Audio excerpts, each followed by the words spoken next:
halakoh yang aku sampaikan qaddam tuha abro idaatil Qur'anil Karim melalui radio Al-Qur'anul Karim di Mamlakah Al-Arabiyah Saudiyah KSA. Harasahallah, semoga Allah menjaganya. Fi halaqat usbu'iyah, di halakoh pekanan yang mencapai 82 halakoh ya, jadi 82 pertemuan dikumpulkan dalam satu kitab ini. Alhamdulillah antum nggak perlu mengikuti halakoh itu, tapi dapat kitabnya, masya Allah. Tapi kalau nggak dipahami ya percuma juga ya. Kita berusaha makanya sekarang ingin memahami kitab beliau ini. Hada walastu fi hadzal bab bi farisin wala rajulin. Ini dan aku dalam bab ini bukanlah sebagai penunggang kuda atau yang berjalan kaki ya, maksudnya ini pengungkapan orang yang ikut berjihad. Aku tidak apa-apa, aku bukan siapa-siapa. Wa inna mahali fihi kama qala al-qail. Keadaanku seperti yang dikatakan oleh orang yang berkata, asiru khalfarika bin nujubi da arojin. Aku berjalan di belakang rombongan yang hebat, tapi aku pincang. Mu'amilan ghaira ma yagdi bihi aroji, dengan harapan selain apa yang dituntut oleh kepincanganku. Fa'in lahiktu bihim min ba'di ma sabaku, kalau aku bisa menyusul mereka setelah mereka mendahului. Fakam li rabbis sama finnasi min faraj, betapa banyak bagi Rabb langit di antara manusia dari jalan keluar.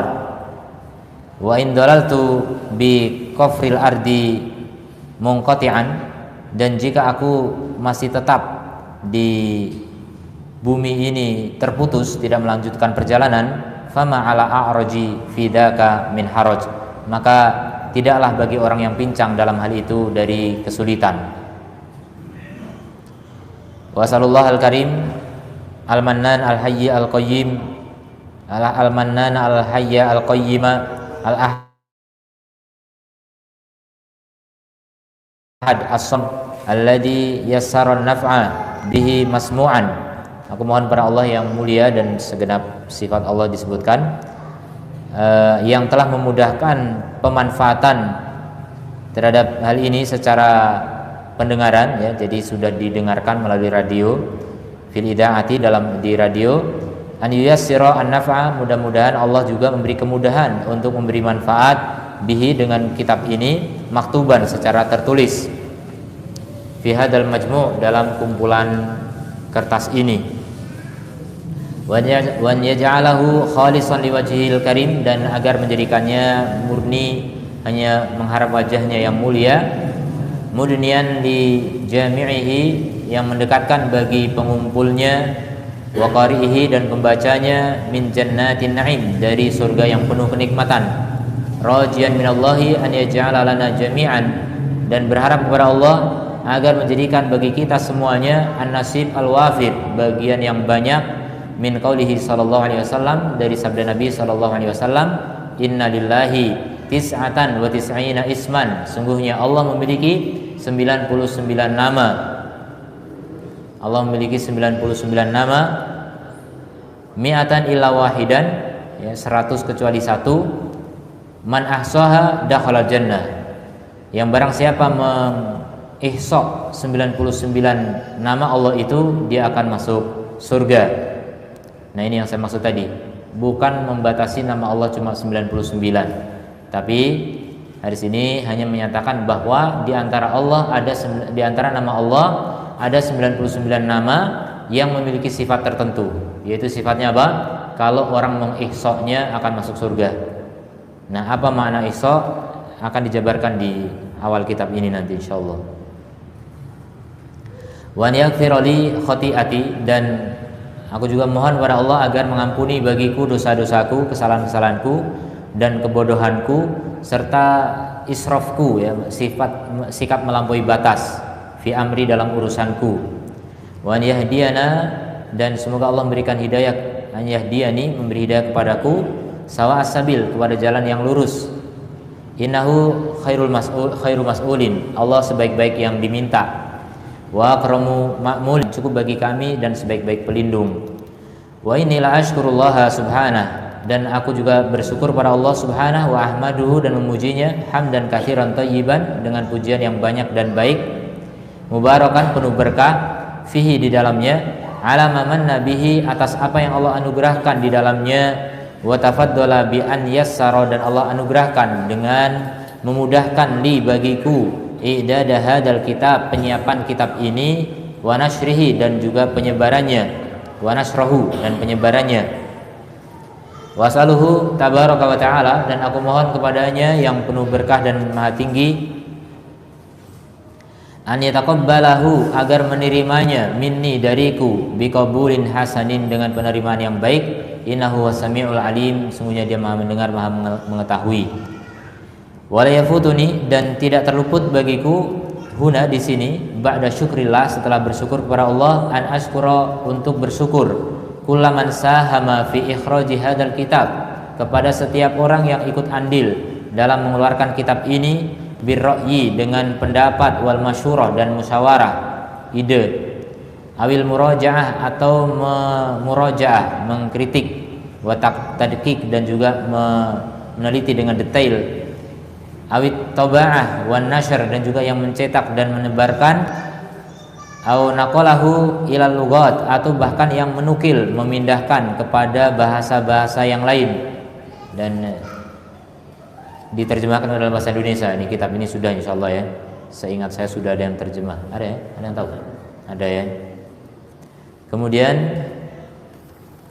wa akhussu bidzikr wasyukur, dan aku juga mengkhususkan penyebutan dan syukur, walidayya al-karim kedua orang tuaku yang mulia, Syekh Abdul Muhsin, walidi bukan walidayya, walidi al-karim bapakku yang mulia, Syekh Abdul Muhsin al-Badr, jazahullahu khairan, semoga Allah membalas beliau dengan kebaikan, wa rafa'a darajatahu dan mengangkat derajat beliau, fi 'indiyyin di 'indiyyin, haitsu sami'ahu kamilan, di mana beliau telah mendengar tulisan ini secara sempurna, bi qiraati alaihi dengan aku membacanya kepada beliau. Masyaallah, ketelitian ulama, dibacakan kitab ini semuanya di hadapan bapaknya yang seorang alim juga ya. Masyaallah, bapaknya siap mendengarkan semua isi kitab ini. Wa afadani, dan beliau juga memberikan faidah kepadaku, bi malhuzat dengan beberapa catatan, qayyimatan yang berharga, wa taujihat mufidah dan pengarahan yang berfaedah, wa taswibat nafi'ah dan koreksi yang bermanfaat. Ja'alallahu dzalika fi mawazini hasanatihi, semoga Allah menjadikan hal itu di timbangan-timbangan kebaikan beliau. Wasallallahu an yubarika fi hayatihi, dan semoga Allah memberkahi dalam kehidupan beliau, wa dzurriyyatihi dan keturunan beliau, ya termasuk beliau sendiri, wa yamudda fi umrihi, dan semoga Allah memanjangkan umur beliau, ala taatin lillah di atas ketaatan kepada Allah, wa husni amalin dan sebaik-baik amal. Jadi kalau mendoakan orang panjang umur jangan sebatas panjang umur saja ya. Semoga beliau panjang umur dalam ketaatan. Tambahkan itu. Kalau cuma panjang umur doang nggak bagus.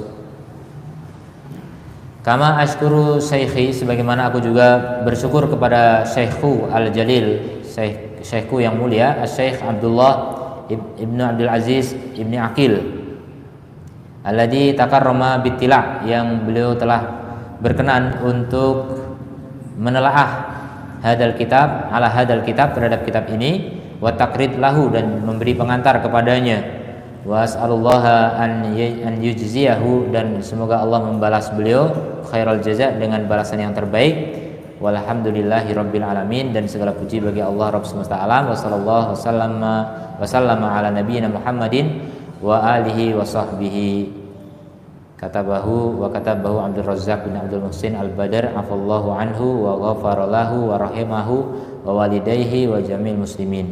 Amin. Ini ditulis pada tahun 1429. Sekarang 43. Berapa? 14 tahun yang lalu ya.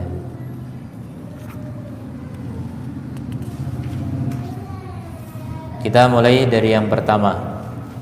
Manzilatul ilmi bi asma'illahi ta'ala wa sifatihi. Kedudukan ilmu tentang asma Allah Ta'ala dan sifat-sifat Allah. Inna al-fiqha fi asma'illahil husna, sesungguhnya pemahaman terhadap nama-nama Allah yang terindah, babun syarifun minal ilm, adalah pintu yang mulia dari ilmu. Bal huwal fiqhul akbar, bahkan dia adalah fikih yang terbesar, pemahaman yang terbesar. Wa huwa yadkhulu dukhulan awwaliyan muqaddaman, dan dia masuk dari awal dan sebagai yang terdepan. Fi qaulihi sallallahu alaihi wasallam, dalam sabda Nabi sallallahu alaihi wasallam, man yuridillahu bihi khairan yufaqihu fid dini. Siapa yang Allah kehendaki kebaikan, siapa yang Allah kehendaki padanya kebaikan, maka Allah akan fakihkan dia dalam agama. Allah fakihkan dia dalam agama. Maka fikih terhadap Asmaul Husna ini masuk nomor 1 dalam kata Allah fakihkan, diberi fikih terhadap Asmaul Husna. Maka kalau orang belum diberi fikih terhadap Asmaul Husna, belum dikehendaki kebaikan oleh Allah Subhanahu wa ta'ala. Maka wajib hukumnya belajar tentang nama-nama Allah Subhanahu wa ta'ala. Hadis riwayat Bukhari dan Muslim. Wa huwa asyrafu ma surrifat fihil anfasu, maka dia adalah yang paling mulia dari apa yang nafas-nafas diarahkan kepadanya. Jadi kita punya nafas-nafas nih dipakai untuk apa sih? Kita bernafas kan untuk berenergi. Kita energi untuk apa? Untuk berbuat. Kita berbuat apa? Nah, yang paling penting dari perbuatan kita adalah untuk mempelajari Asmaul Husna. Dan kita mempelajari Asmaul Husna pakai nafas. Maka nafas yang paling mulia yang dipakai untuk mempelajari Asmaul Husna. Wa khairu ma sa'a fi tahsilihi, dan sebaik-baik apa yang diupayakan dalam memperolehnya, wa nailihi, dan meraihnya, ulun nuha war rasyad, yang diraih oleh orang yang memiliki akal dan petunjuk atau bimbingan. Bahkan bal huwal ghayah, dia adalah puncak, allati tasabaqa ilaiha almutasabiqun, yang berlomba kepadanya orang-orang yang berlomba. Dialah puncaknya. Wan nihayah, dan dia akhir, allati tanafasa fiha almutanafisun, yang bersaing padanya orang-orang yang bersaing. Wa huwa imadus sair ilallah, dan dia adalah pilar penopang perjalanan menuju Allah. Jadi setiap kita wajib berjalan menuju Allah, dan kita tidak akan bisa berjalan dengan baik tanpa adanya pilar penopang, dan pilar penopangnya adalah mengenal nama-nama Allah Subhanahu wa ta'ala. Wal madkhal al-qawim, dan dia pintu masuk yang lurus, linaili mahabbihi waridahu, untuk meraih cinta dan ridha Allah Azza wa Jalla. Wasiratil mustaqim, dan dia adalah jalan yang lurus, likulli man ahabbahullahu wastabahu, bagi setiap orang yang Allah cintai dan Allah pilih. Dia jalan yang lurus bagi setiap orang yang Allah cintai dan Allah pilih. Jadi orang yang bisa meniti siratal mustaqim adalah orang-orang yang Allah cintai saja dan Allah seleksi, Allah pilih. Maka mereka itu adalah orang-orang yang memahami Asmaul Husna, orang-orang yang memahami Asmaul Husna. Wa kama anna likulli bina'in asasan, dan sebagaimana setiap bangunan pasti punya pondasi, fa inna asasa bina'id din, maka sungguh pondasi bangunan agama adalah al-imanu billahi subhanah, adalah beriman kepada Allah yang maha suci, wa bi asma'ihi, dan beriman terhadap nama-namanya, wa sifatihi, dan sifat-sifatnya semuanya. Maka orang yang tidak beriman kepada nama Allah dan sifatnya, dia tidak punya pondasi dalam beragama. Kalau nggak punya pondasi, ya bisa dibayangkan bagaimana rumah tanpa pondasi, cepat sekali hancurnya. Wa kullama kana hadzal asas rasikhan, maka semakin dalam pondasi ini, rasikh itu dalam ya, semakin dalam pondasi ini, hamalal bunyan biquwwatin wa thabatin, dia akan membawa bangunan kepada kekuatan dan kekokohan, wasalima minat tada'i wasukuti, dan selamat dari serangan dan keruntuhan. Ibnu Qayyim rahimahullah ta'ala berkata, man arada 'uluwa bunyanihi, siapa yang ingin meninggikan bangunannya, fa'alaihi bitawthiki asasihi, maka wajib atasnya untuk mengokohkan pondasinya, wa ihkamihi, dan mengokohkannya, mengokohkan, wa siddatil i'tina bihi, dan perhatian yang penuh terhadapnya. Fa inna 'uluwal bunyani, karena tingginya bangunan, ala qadri tawthikil asasi, sesuai dengan kadar kekuatan pondasinya, wa ihkamihi, dan kekokohannya. Fal a'malu wad darajatu bunyanun, maka amal-amal serta derajat-derajat yang tinggi di surga itu adalah bangunan. Wa asasuha al-iman, dan pondasinya adalah iman kepada Allah khususnya, itu yang paling dasar. Wa mata kana al-asasu wathiqan, maka kapan pondasi itu kuat, hamalal bunyan wa'tala, maka akan membawa bangunan dan meninggi, alaihi, atasnya.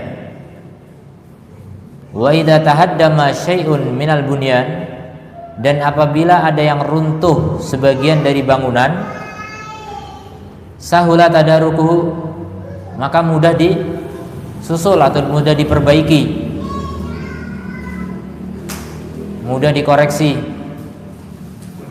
Wa idza kana al-asasu ghairu wathiqin, dan jika pondasi tidak kuat, lam yartafi al-bunyan, bangunan tidak akan tinggi, walam yathbut, dan tidak kokoh.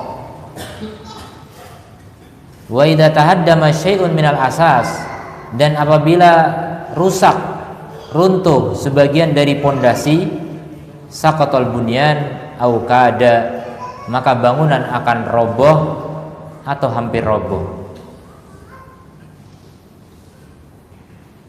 Fal arif, maka orang yang himmatuhu tashih,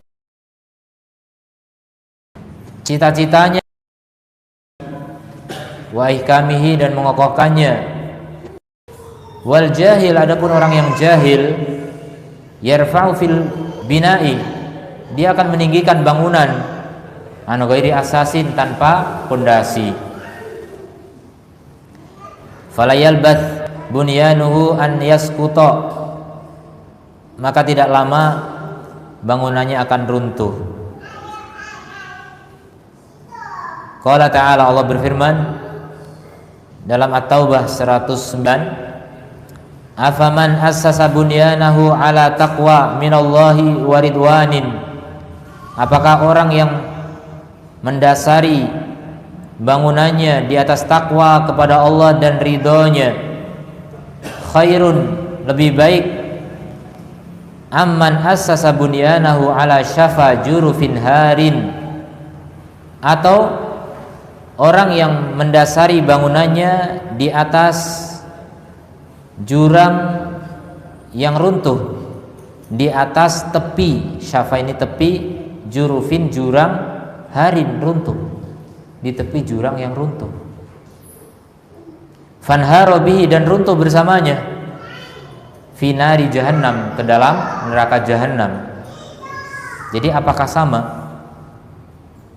orang yang membangun bangunannya di atas takwa dengan orang yang membangun bangunannya di atas jurang runtuh ke neraka?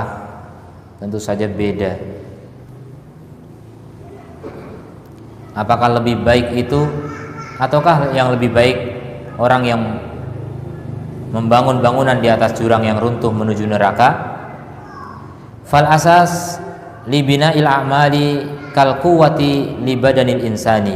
Maka pondasi untuk bangunan amal itu seperti kekuatan pada badan manusia, energi yang ada pada badan manusia. Fa idza kanatil quwwah qawiyah, kalau kekuatan itu memang kuat, hamalatil badan wa dafa'at katsiran minal afat, maka akan membawa badan itu, kuat menanggung badan itu, dan akan menolak banyak sekali dari kerusakan-kerusakan, bisa menangkal penyakit-penyakit. Wa idza kanatil quwwah dha'ifah, tapi kalau kekuatan badan itu lemah, dha'ufa hamluha, maka dia pun lemah dalam membawa badan itu, lil badan, terhadap badan.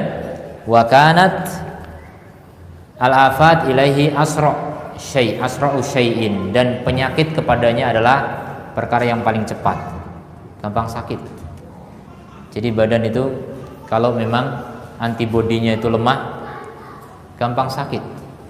Begitulah keadaan pondasi bagi bangunan amal kita. Kalau kita pondasinya lemah, amal pun gampang hancur. Fahmal bunyanaka ala quwwati asasil imani, maka bawalah bangunanmu di atas kekuatan pondasi iman. Faida tasha'atha syai'un min a'ali al-bina'i, apabila ada yang kusut atau acak-acakan, ya, sesuatu dari bangunan paling atas, wasathahu, dan atapnya, kana tadaruku ashal, maka memperbaikinya lebih gampang, alaika, atasmu, min kharabil asasi, daripada kerusakan pada pondasi. Jadi memperbaiki atap lebih gampang daripada memperbaiki pondasi. Kalau memperbaiki pondasi itu bisa merobohkan semua bangunan, berat, susah. Maka kuatkan pondasi, ya, kuatkan akidah, kuatkan iman, kuatkan tauhid. Niscaya Anda akan memiliki kekuatan amal, kekuatan agama, dan akan bisa meninggikan bangunan, meninggikan derajat di surga. Jadi kita belajar begini nih, ingin derajat yang tinggi di surga. Insya Allah kita akan meraihnya. Wahada al-asas amron, dan pondasi ini dua perkara. Ini masih perkataan Ibnu Qayyim, ya. Pondasi ini ada dua perkara. Sihatul ma'rifah billahi wa amrihi wa asma'ihi wa sifatihi. Yang pertama adalah benarnya pengetahuan tentang Allah, perkaranya atau perintahnya, nama-namanya, dan sifat-sifatnya. Itu yang pertama kali. Pondasi yang pertama kali adalah kebenaran pengenalan tentang Allah, ketepatan dalam memahami Allah Subhanahu wa ta'ala. Itulah ilmu yang akan kita pelajari. Kemudian yang kedua, pondasi yang kedua, tajridul inqiyad lahu wali rasulihi duna ma siwah.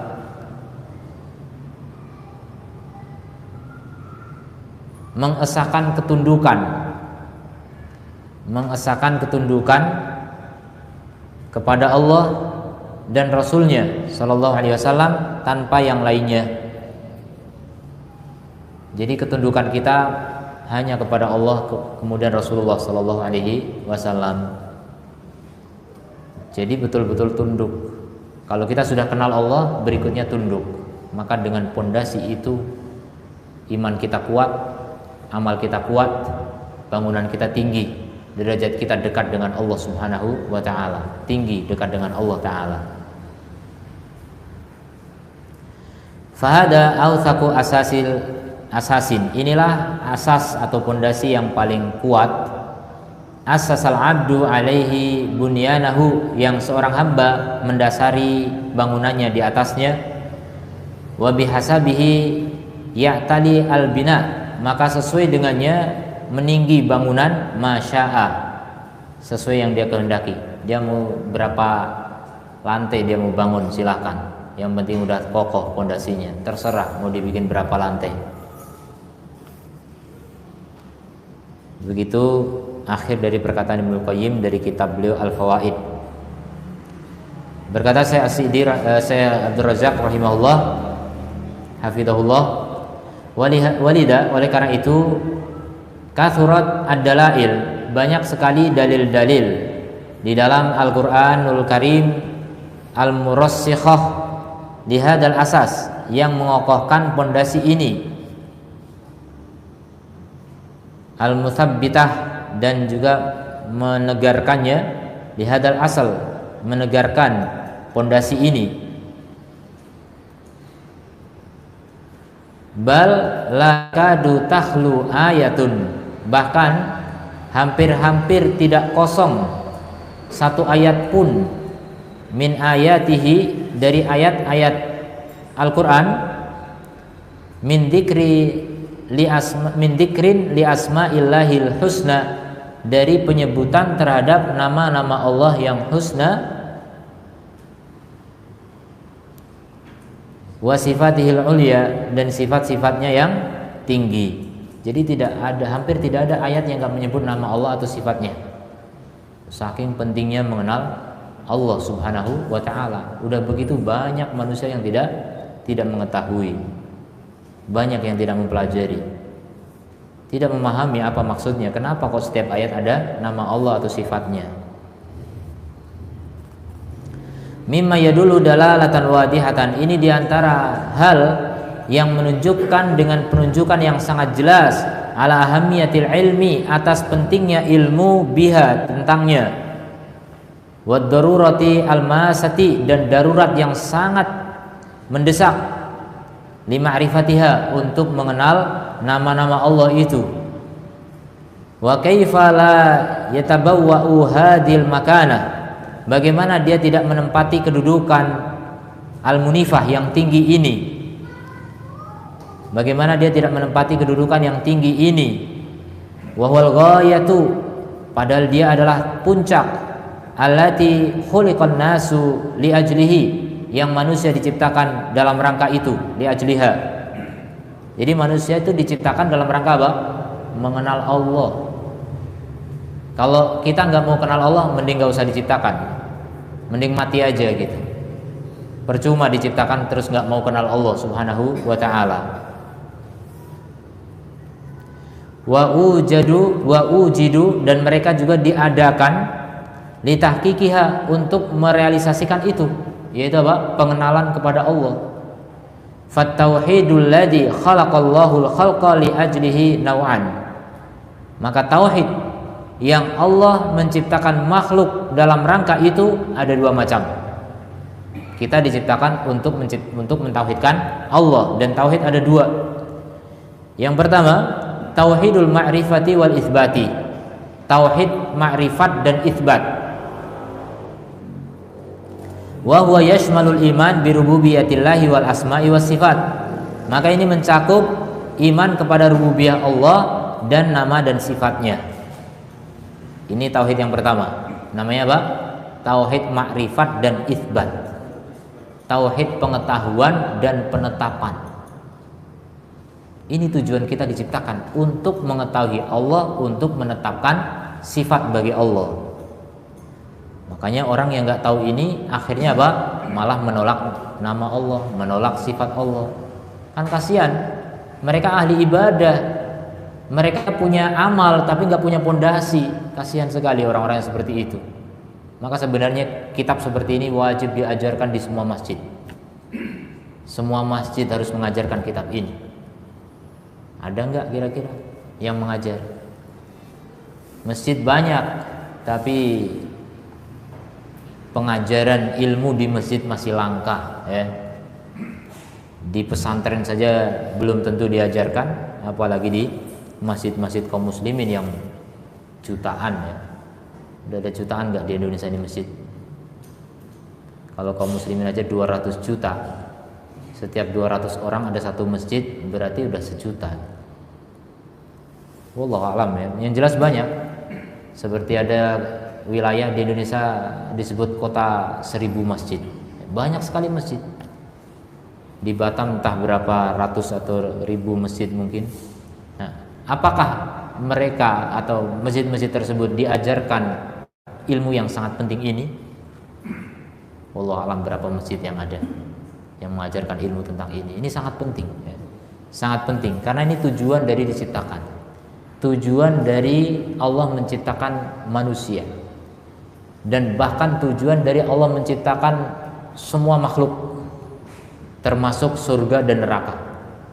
Allah nggak ciptakan surga dan neraka kalau bukan untuk ini. Allah nggak ciptakan langit bumi seisinya kalau bukan untuk ini. Ya, jadi semua dalam rangka tauhid. Kemudian tauhid yang kedua, tauhidul iradah wa talab. Tauhid kehendak dan tuntutan. Nah, ini juga disebut dengan tauhid ibadah. Jadi kalau sudah kenal Allah, sudah memahami tentang nama dan sifat Allah, maka berikutnya kita bisa beribadah dengan benar.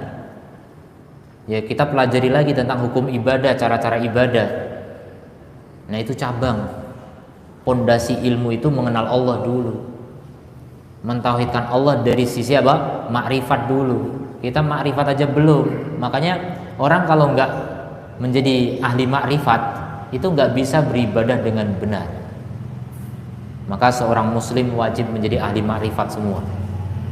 Kita harus menjadi ahli makrifat semua. Jangan seperti perkiraan sebagian aliran sesat, ya. Mereka mengira ahli makrifat itu tingkatan paling tinggi dalam agama. Ini keliru. Keliru, maksudnya mengatakan orang itu paling dasar itu syariat dulu, ibadah dulu, nanti makrifat belakangan. Ini salah. Justru makrifat itu pertama kali. Ya.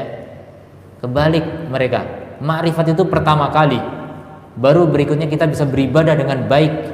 Karena makrifat itu pondasi, ibadah itu cabang. Nggak mungkin kita bikin cabang baru bikin pondasi, enggak. Ya, jadi pondasi dulu baru bangunan di atasnya. Dalla alal awal qaulu ta'ala, yang menunjukkan kepada yang pertama, tauhid yang pertama adalah firman Allah Ta'ala surat At-Talaq ayat 12, ayat yang terakhir. Allahul ladzi khalaqa sab'a samawatin, Allah yang telah menciptakan 7 langit, wa minal ardi mithlahunna, dan dari bumi juga semisal langit itu. Semisal bukan bahannya, bukan besarnya, bukan warnanya, tapi semisal dari segi jumlahnya, yaitu 7 lapis. Langit 7, maka bumi juga 7. Mithlahunna. Yatanazzalul amru bainahunna, Allah turunkan urusan di antara langit dan bumi itu. Lita'lamu, agar kalian tahu, turun urusan di antara langit dan bumi itu. Lita'lamu, agar kalian tahu apa? Annallaha ala kulli syai'in qadir, bahwasanya Allah terhadap segala sesuatu maha mampu. Wa annallaha qad ahata bikulli syai'in ilma, dan bahwasanya Allah telah meliputi segala sesuatu dengan ilmu. Jadi ternyata Allah menciptakan langit bumi dan urusan terjadi antara langit dan bumi itu agar kalian tahu tentang Allah itu. Tujuannya apa? Agar kalian tahu tentang Allah. Allah itu bagaimana? Dicontohkan di sini 2 sifat. Allah Maha Mampu, Allah Maha Berilmu. Dan juga sifat Allah yang lain. Kemudian yang menunjukkan kepada yang kedua, tauhid ibadah atau tauhid iradah dan tolab. Iradah itu artinya si hamba menginginkan sesuatu kepada Allah. Itulah ibadah. Ibadah diinginkan untuk Allah. Itulah namanya tauhid iradah. Tauhid tolak itu dari sisi Allah. Allah menuntut itu. Allah menuntut perbuatan kita agar ditujukan hanya kepada Allah Ta'ala. Itulah tolab.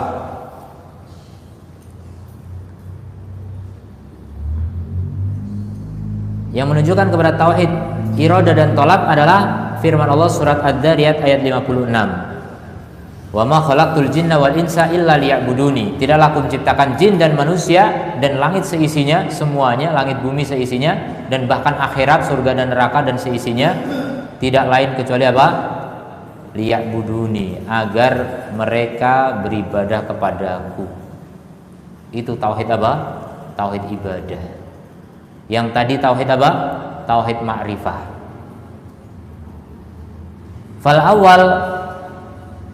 Fal ula, maka yang pertama, khalaqa li ta'lamu. Allah menciptakan agar mereka tahu, li ta'lamu katanya. Li ta'lamu anallaha ala kulli syai'in qadir. Allah menciptakan agar mereka tahu. Wa fi tsaniyah, di ayat yang kedua, khalaqa li ta'budu. Allah menciptakan agar mereka beribadah. Jadi tujuan dari penciptaan agar kita tahu gitu. Jadi mengetahui itu penting sekali. Mengilmu itu penting, belajar itu penting. Jadi ada ilmu, ada amal di situ. Tujuan Allah menciptakan kita agar kita berilmu dan beramal. Bahkan tujuan Allah mengutus Rasul untuk memenangkan Islam di atas seluruh agama. Apa bekalnya? Ilmu dan amal. Walladzi arsala rasulahu bil huda wa dinil haq. Dialah Allah yang telah mengutus Rasulnya dengan huda, yaitu ilmu, wa dinil haq. Din itu artinya ketaatan, dan ketaatan itu adalah amal. Dengan ilmu dan amal Allah mengutus Rasul untuk apa? Liyudhirahu ala dini kulli, untuk mengalahkan seluruh agama. Itulah tujuan Allah mengutus Rasul, dengan ilmu dan amal. Bekalnya ilmu dan amal. Maka Rasul adalah makhluk Allah yang paling sempurna ilmunya dan amalnya. Rasul adalah orang yang paling kenal Allah dan paling takwa kepada Allah, paling taat kepada Allah. Maka manusia yang paling mulia setelah para rasul adalah mereka orang yang paling kenal Allah dan paling taat kepada Allah Subhanahu wa ta'ala. Itulah para ulama. Ulama amilun, ulama yang mengamalkan ilmunya. Kemudian para penuntut ilmu yang mengamalkan ilmunya, dan begitu seterusnya. Maka orang yang paling jauh derajatnya, paling rendah derajatnya adalah orang yang paling bodoh tentang Allah dan paling tidak beramal untuk Allah. Mungkin dia beramal tapi tidak untuk Allah karena kebodohan. Nah, itulah tauhid ya. Perkara yang paling mendasar yang tidak ada tawar menawar. Gak boleh orang tawar menawar. Oh, saya mau belajar ibadah aja lah, saya nggak mau belajar tauhid. Ini orang nawar-nawar nih. Nggak boleh nawar-nawar gitu. Nggak bisa ibadah untuk nukar tauhid, nggak cukup. Tauhid itu lebih penting daripada ibadah. Ya, ibadah itu cuma sarana, sementara tauhid itu tujuan. Kita kalau nggak punya tujuan, nggak ada gunanya punya sarana. Seperti orang punya mobil tapi nggak pernah dipakai karena nggak punya tujuan. Ngapain punya mobil? Cuma dipajang, nggak ada gunanya. Jadi begitulah perbedaan antara ibadah dengan tauhid. Pelajari tauhid, amalkan tauhid, baru kita bisa beribadah dengan baik. Ya, kita punya tujuan yang jelas dalam hidup. Orang yang nggak tahu tauhid, makanya tujuan hidupnya nggak jelas. Akhirnya orientasi hidupnya dunia. Itu karena orang lemah tauhidnya. Orang kalau kuat tauhidnya, tujuan hidupnya jelas, yaitu Allah Subhanahu wa ta'ala. Kemudian ridha Allah, kemudian surga. Jadi itu tujuan yang jelas. Kalau orang nggak punya tauhid, tujuan hidupnya dunia. Tujuan hidupnya memuaskan nafsu. Tujuan hidupnya menemani setan. Ya, naudzubillah min dzalik. Masuk neraka, jahanam. Bisa jadi kekal di sana. Itulah orang yang tidak punya tauhid. Orang tidak punya tauhid kekal di neraka. Maka penting sekali orang belajar tentang ma'rifatullah. Belajar tentang tauhid ma'rifat sebelum belajar tauhid ibadah. Ya, dua-duanya tauhid itu pertama kali. Kemudian fatauhid ilmun wa amalun. Maka tauhid itu adalah ilmu dan amal. Tidak hanya amal doang dan tidak hanya ilmu doang, Harus ada ilmu dan ada amal, itulah tauhid. Ilmu tentang Allah, amal untuk Allah, itulah tauhid. Ya, ilmu tentang Allah dan amal untuk Allah, itulah tauhid. Kalau sekedar doktrin, kamu kalau beramal harus untuk Allah semata, itu baru doktrin tentang tauhid amal itu apa gitu, yaitu beramal untuk Allah semata gitu. Cuma tahu itu nggak cukup, harus betul-betul kenal Allah. Ya, makanya doktrin-doktrin tanpa adanya dalil bukti yang kuat, tanpa adanya ilmu yang mendasar, itu mengambang. Ya, hanya doktrin-doktrin yang hampa. Mungkin orang akan nurut ketika kita masih mengawasi dia. Begitu nggak ada pengawas, sudah, karena nggak kenal Allah. Dia hidupnya hanya merasa diawasi orang, murid hanya merasa diawasi guru. Begitu lulus, sudah bebas. Makanya tidak sedikit anak pesantren ketika di pesantren itu kayaknya nurut, manut, taat, tunduk, gitu, patuh. Begitu keluar pesantren, bebas, kayak orang keluar dari penjara. Naudzubillah min dzalik. Yaitu karena tidak kenal Allah gitu. Coba kalau kenal Allah, orang kalau kenal Allah hidupnya pasti indah. Kemudian wajah fil Quran, datang di dalam Quran ayat katsirah, ayat yang sangat banyak. Fiha al-amr bi ta'allumi hadzal ilm, di dalamnya terdapat perintah untuk mempelajari ilmu ini yang mulia, asy-syarif, wal inayah bihada al-asl al-azim, dan perhatian terhadap pondasi yang agung ini. Kalau Allah Ta'ala berfirman, ini contoh ayat-ayat yang menyuruh kita untuk mempelajari ilmu yang penting ini. Fa'lamu, ketahuilah, anallaha azizun hakim, bahwasanya Allah itu maha perkasa, maha bijaksana. Jadi ketahuilah apa? Ketahuilah tentang Allah. Jadi harus mengenal Allah Subhanahu wa Ta'ala. Kemudian juga Allah berfirman, wa'lamu, ketahuilah, annallaha bikulli syai'in alim, bahwasanya Allah terhadap segala sesuatu maha mengetahui.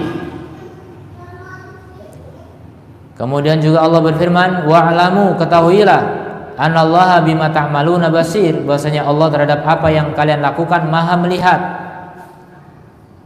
Kemudian Allah berfirman, wa'lamu annallaha ghafurun halim, ketahuilah bahwasanya Allah itu maha pengampun, maha santun. Allah berfirman, wa'lamu annallaha sami'un alim, wa'lamu annallaha ghaniyyun hamid, wa'lamu annallaha syadidul iqab, wa annallaha ghafurur rahim, wa'lamu annallaha maulakum, Allah adalah pelindung kalian. Ni'mal maula wa ni'man nasir, sebaik-baik pelindung dan sebaik-baik penolong. Wa'lamu annallaha ma'al muttaqin, ketahuilah Allah bersama orang-orang yang bertakwa. Wa'lamu annallaha ya'lamu ma fi anfusikum, ketahuilah bahwasanya Allah mengetahui apa yang ada pada diri kalian. Fahdharuhu, maka takutlah kepadanya. Wa'lam annahu la ilaha illallah, ketahuilah bahwasanya tidak ada sesembahan yang benar kecuali Allah. Dan ayat dalam makna ini tuqaribu 30 ayat, mendekati 30 ayat. Jadi banyak ayat yang menyuruh kita untuk mengenal Allah, itu banyak. Wa ma dzikrullahi li asma'ihi, adapun penyebutan Allah terhadap nama-namanya, wa sifatihi, dan sifat-sifatnya, fil Quran, di dalam Al-Quran, fa huwa katsirun jiddan, maka dia sangat banyak. Wala yuqarinu bihi dzikruhu subhanahu li ayyi amrin akhar, dan tidak digandengkan dengannya penyebutan Allah Subhanahu wa Ta'ala terhadap perkara yang lain, perkara lain apapun. Idhuwa a'dhamu syai'in, karena Allah adalah yang paling agung, di mana dia adalah yang paling agung. Dzukira fil Quran, yang disebutkan di dalam Al-Quran. Jadi nama-nama Allah itu yang paling agung yang disebutkan dalam Al-Quran. Wa afdaluhu, dan yang paling utama. Wa arfa'uhu, dan yang paling tinggi.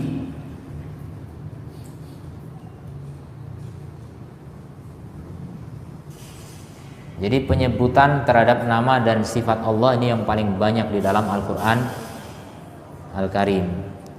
Berkata Syekhul Islam Ibnu Taimiyah rahimahullahu ta'ala, wal Qur'anu fihi min dzikri asma'illahi wa sifatihi wa af'alihi aktsar mimma fihi min dzikril aqli wasyurbi wan nikahi fil jannati.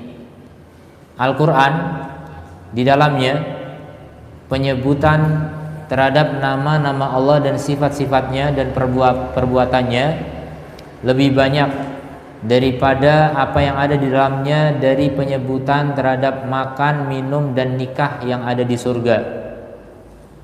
Dan ayat-ayat yang mengandung penyebutan nama-nama Allah dan sifat-sifatnya lebih agung kedudukannya daripada ayat-ayat tentang kebangkitan atau hari kembali, ma'ad, tentang kiamat.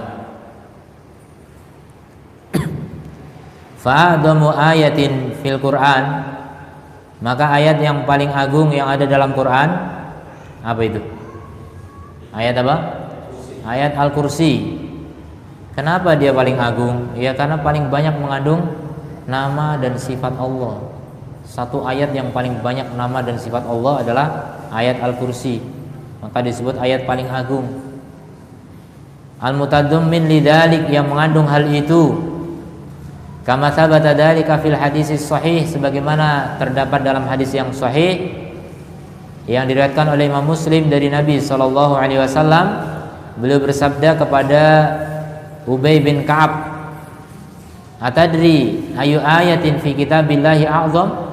Tahukah kamu ayat-ayat apa di dalam kitabullah yang paling agung? Beliau menjawab, Allahu la ilaha illa huwal hayyul qayyum.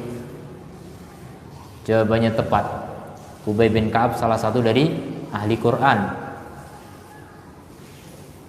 Fadaraba biyadih, maka Nabi memukul tangannya, memukulkan tangannya, yang memukulkan tangan beliau fi sadrihi, di dalam dadanya, kepada dadanya. Jadi memukul dada Ubay bin Ka'ab. Kemudian beliau menyatakan, liyahnakal ilm abal mundir. Liyahnakal ilm abal mundir. Semoga kamu tenang dengan ilmu, wahai Abal Mundir.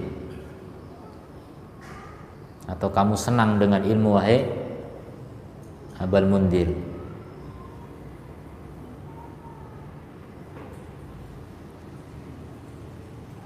Abal Mundir ini Ka'ab, Ubay bin Ka'ab.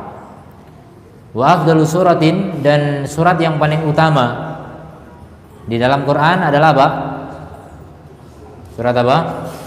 Al-Fatihah, surat yang disebut dengan Ummul Quran, induknya Quran.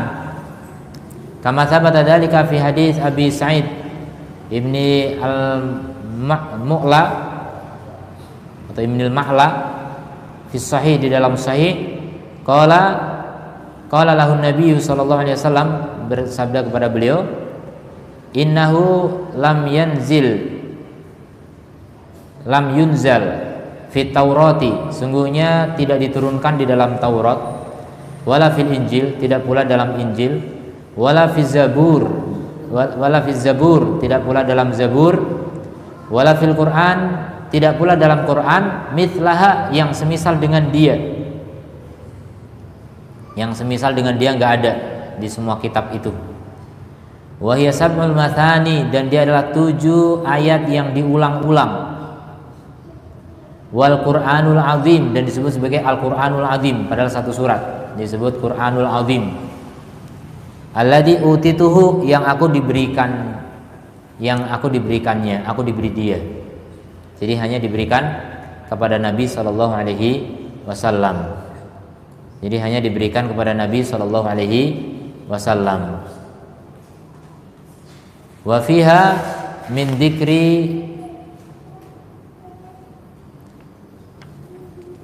asma'illahi, dan di dalamnya terdapat penyebutan nama-nama Allah dan sifat-sifatnya, a'dhamu mimma fiha min dzikril ma'ad, lebih agung daripada apa yang di dalamnya dari penyebutan kebangkitan.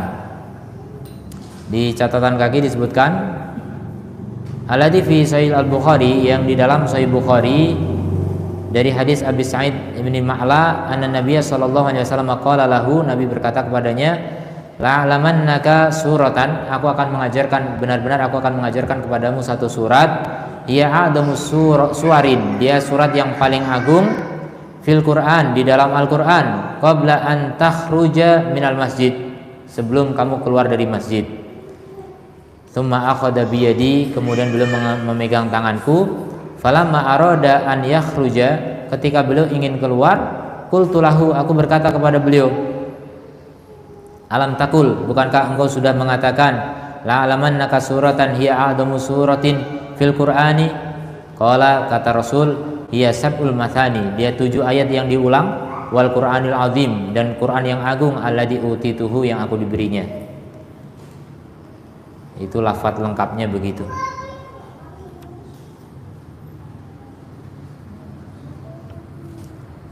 Itu maksudnya apa? Al-Fatihah, 7 ayat yang diulang di dalam sholat. Wa qad thabata fi sahih anhu, dan telah tetap di dalam sahih dari beliau sallallahu alaihi wasallam, min ghairi wajhin, dari selain satu jalan, anna qul huwallahu ahad, bahwasanya qul huwallahu ahad ta'dilu thulutsal Qur'an. Qul huwallahu ahad itu sebanding dengan sepertiga Al-Quran. Jadi qul huwallahu ahad saja sebanding dengan sepertiga Al-Quran. Jadi kalau antum baca qul huwallahu ahad 3 kali sama dengan membaca Quran utuh, ya kan? Dari segi apa? Dari segi pahalanya, bukan dari segi penunaiannya. Ya, tadi tidak dikatakan khatam Quran, tidak, tapi segi pahalanya iya. Itu keagungan Allah Subhanahu wa taala. Jadi kalau antum yang mungkin sibuk sekali hidupnya, nggak sempat ngatamin Quran, banyak-banyak baca Al-Ikhlas ya. Tentu antum ikhlas banget itu, ya kan? Jadi baca Al-Ikhlas 3 kali sama dengan khatam Quran pahalanya. Luar biasa, ini kemurahan dari Allah Subhanahu wa taala. Tentu itu karena apa? Keutamaan Al-Ikhlas, betapa agungnya surat Al-Ikhlas itu.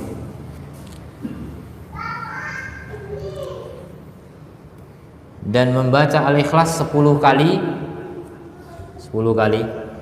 dibangunkan rumah di surga. Antum belum bisa bangun rumah di dunia? Nggak masalah, antum bisa bangun rumah banyak-banyak di surga. Kontraktor di sana, Masya Allah. Antum paling banyak rumahnya di surga, berarti paling besar kekuasaannya di sana. Tenang aja, santai aja ya. Masalah rumah di dunia mah nggak begitu penting. Antum ngontrak juga rumah juga, nggak punya rumah, kolong jembatan juga rumah. Kalau terpaksa begitu, artinya dunia ini tidak terlalu penting. Yang tinggal di kolong jembatan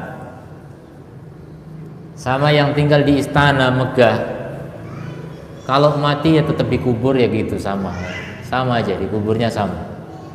Itu kalau cuma dikubur. Nah kalau di kuburan disiksa beda ya. Kalau yang di kolong jembatan ahli ibadah, yang di istana nggak pernah ibadah, dikubur udah beda itu ya. Makanya jauh lebih penting orang itu membangun rumah di surga daripada sekedar membangun rumah di dunia. Begitu banyak orang bangga dengan rumah-rumahnya di dunia, padahal di akhirat tempatnya neraka ya. Naudzubillah min dzalik. Kemudian wa thabata fi sahih, dan telah tetap di dalam sahih, ada gitu, tetap itu maksudnya ada di dalam sahih, annahu basyara alladzi kana yaqra'uha, Nabi memberi kabar gembira kepada orang yang membaca Al-Ikhlas. Wa yaqul, dan Nabi bersabda, orang itu mengatakan, inni la uhibbuha, sungguhnya aku mencintai Al-Ikhlas ini. Li'annaha sifatur rahman, karena di dalamnya ada sifat ar-Rahman. Bi'anallaha yuhibbuhu, Nabi mengkabarkan bahwasanya Allah mencintainya. Nabi memberi kabar gembira kepada orang itu, Allah mencintainya. Kenapa? Karena dia mencintai surat Al-Ikhlas. Kalau antum mencintai surat Al-Ikhlas, antum dicintai oleh Allah Subhanahu wa taala. Gara-gara ini antum sholatnya pakai Al-Ikhlas terus ya.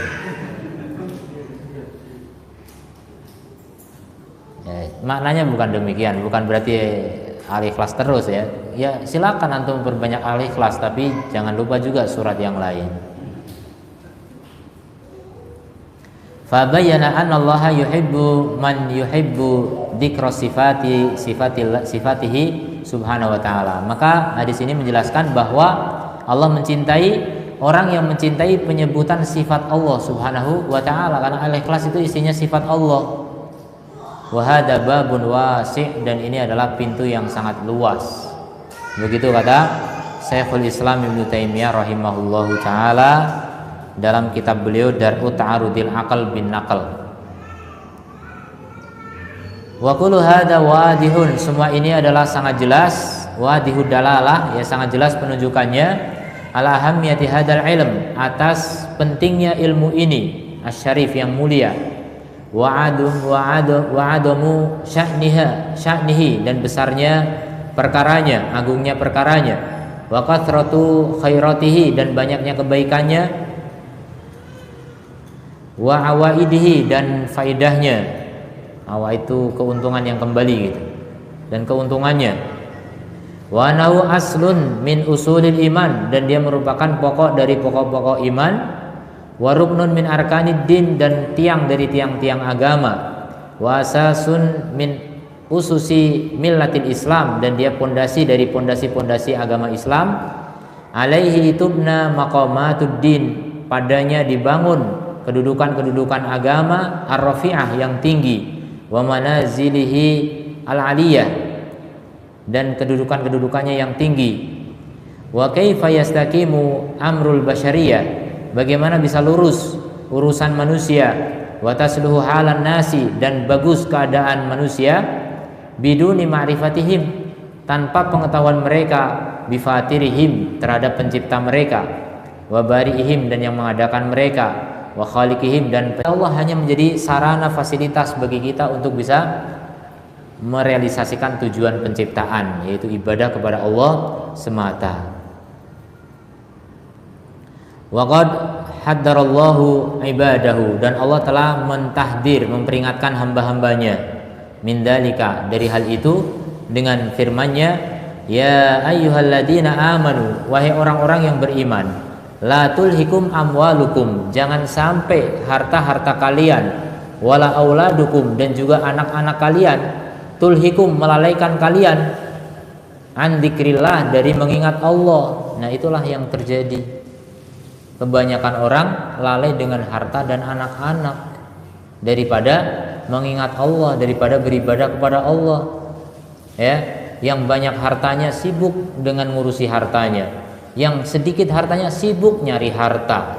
Jadi ya, hari-hari emang sibuk ngurusin harta. Yang belum punya mikir gimana biar punya, yang sudah punya mikir juga gimana ngurusnya. Luar biasa, manusia sibuk. Atau sibuk menikmati harta, sama. Semua itu kesibukan dengan harta. Kemudian juga emak-emak yang di rumah sibuk ngurusin anak sampai nggak sempat beribadah dan taat kepada Allah. Tidak sedikit itu orang yang disibukkan dengan harta, dengan anak-anaknya. Sibuk dengan anak sampai nggak dididik, sibuk dengan anak sampai nggak diarahkan untuk beribadah dan taat kepada Allah. Hanya sibuk ngurusin anak saja, ya, tanpa ada kesibukan untuk taat kepada Allah Subhanahu wa taala. Wa man ya'mal dzalika, maka siapa yang melakukan itu, faulaika humul khasirun, maka mereka, sebenarnya kalau ulaika khasirun gitu bisa, mereka itu rugi, tapi kalau ditambahi hum kemudian pakai al lagi, al khasirun, itu khobarnya pakai alif lam, maka ditambahi hum sebagai dhamir fasl, dhamir pemisah antara mubtada dengan khobar yang pakai alif lam. Itu ada fungsinya. Apa fungsinya? Pembatasan. Pembatasan apa? Kerugian hanya ada pada mereka. Saking ruginya orang itu. Mereka itulah orang-orang yang rugi, itulah mereka, hanya mereka yang rugi. Orang-orang yang sibuk dengan dunia, sibuk dengan harta, sibuk dengan anak-anak, sehingga tidak sempat dzikir. tidak sempat ingat Allah, tidak sempat taat kepada Allah Subhanahu wa taala. Itulah hakikat orang yang rugi, dan kebanyakan manusia seperti itu. Wallahul musta'an, dan Allah tempat minta pertolongan. Wal muwaffiq likulli khair, dan memberi taufik kepada setiap kebaikan. Ya, sampai di sini ada pertanyaan mungkin?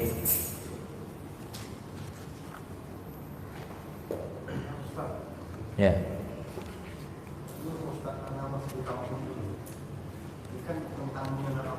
Ya.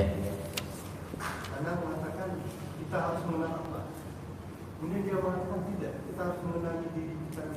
Ya. Kemudian baru mengenal Allah. Kemudian dia mengatakan man arafa nafsahu faqad arafa rabbahu. Barang siapa mengenali diri, maka dia akan mengenali Tuhan. Ini hadis lah bukan? Kata ini. Ya. Wallahu alam. Enggak tahu apakah itu hadis atau bukan. Yang jelas orang yang mengatakan kita harus kenal diri dulu daripada kenal Allah. Siapa yang kenal diri dia akan kenal Allah. Ini bertentangan dengan ayat. Ya. Di dalam ayat Allah mengatakan nasullah, mereka melupakan Allah, fa'ansahum anfusahum, maka Allah membuat mereka lupa terhadap diri mereka. Jadi orang yang lupa dengan Allah, nggak kenal dengan Allah, maka akhirnya dia nggak kenal dirinya sendiri. Jadi urutannya dari mana deh? Berarti Allah dulu kan? Berarti siapa yang kenal Allah, maka dia akan kenal diri. Bukan kenal diri dulu baru kenal Allah. Dan coba buktikan, orang yang berusaha kenal diri, gimana cara kenal diri coba? Kemudian tiba-tiba kenal Allah, kok bisa? Mustahil ya. Kita kalau mau kenal Allah ya kenal dari firman Allah, belajar Al-Quran, belajar As-Sunnah, kita akan kenal Allah. Baru kalau kenal Allah kita akan tahu diri, gitu. Siapa kita setelah kita kenal Allah? Begitu proses yang betul, dan itulah yang diajarkan Rasulullah SAW. Kalau memang dengan mengenal diri orang bisa mengenal Allah, berarti nggak perlu wahyu dong, nggak perlu Allah turunkan Quran, nggak perlu Allah utus Nabi. Toh dengan mengenal diri udah kenal Allah gitu. Gimana caranya itu mengenal diri itu? Nggak masuk akal ya. Nah itulah orang-orang tasawuf ya. Orang-orang tasawuf, memang orang tasawuf ini nyeleneh. Agamanya pakai akal-akalan, pakai perasaan, pakai nggak karuan lah, nggak jelas sumbernya ya. Kalau orang beragama mengikuti Nabi tidak demikian. Agama yang mengikuti Nabi itu jelas. Pelajari Quran, pelajari hadis, maka kita akan kenal Allah Subhanahu wa taala. Kita akan mengenal apa kewajiban kita kepada Allah Subhanahu wa taala. Kita akan tahu diri, ya. Kenali Allah dulu, kita akan kenal diri kita, siapa kita. Demikian, wallahu a'lam. Ya. Perkataannya apa? Lama. Iya. Iya, banyak perkataan begitu memang. Ya.